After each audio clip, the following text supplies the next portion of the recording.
सक्षम police times, news 112, सक्षम जनतेचा आवाज। अहिल्यानगर इथल्या एका 17 वर्षीय मुलीवर लैंगिक अत्याचार करण्यात आला। लग्नाचा आमिष दाखवून वारंवार तिच्याशी शारीरिक संबंध ठेवल्यानं ती गर्भवती राहिल्याची तक्रार तोफखाना पोलीस ठाण्यात करण्यात आली।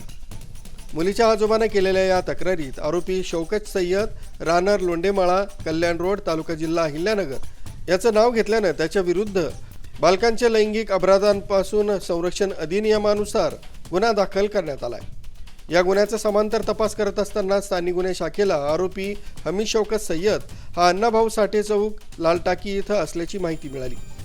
दिनांक 21/2/2026 रोजी स्थानिक गुन्हे शाखेचे पोलीस निरीक्षक किरण कुमार कबाडी यांच्या नेतृत्वाखाली स्थानिक गुन्हे शाखेचे पोलीस उपनिरीक्षक दीपक मेढे, अंमलदार गणेश लबडे, फुरकान शेख, दीपक घाटकर, बाळासाहेब नागरगोजे, सुनील मालवणकर, योगेश कर्डिले, महिला पोलीस अंमलदार भाग्यश्री भिटे, ज्योती शिवाजी शिंदे, सुवर्णा गोडसे, चालक उत्तरेश्वर मोराळे, अर्जुन बडे यांच्या पथकानं अण्णाभाऊ साठे चौकात जाऊन हमीदला ताब्यात घेतला।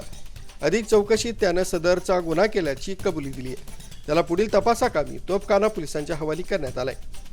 नवसाद शेख, न्यूज ब्युरो, सक्षम पोलीस टाइम्स, न्यूज 112, संगमनेर।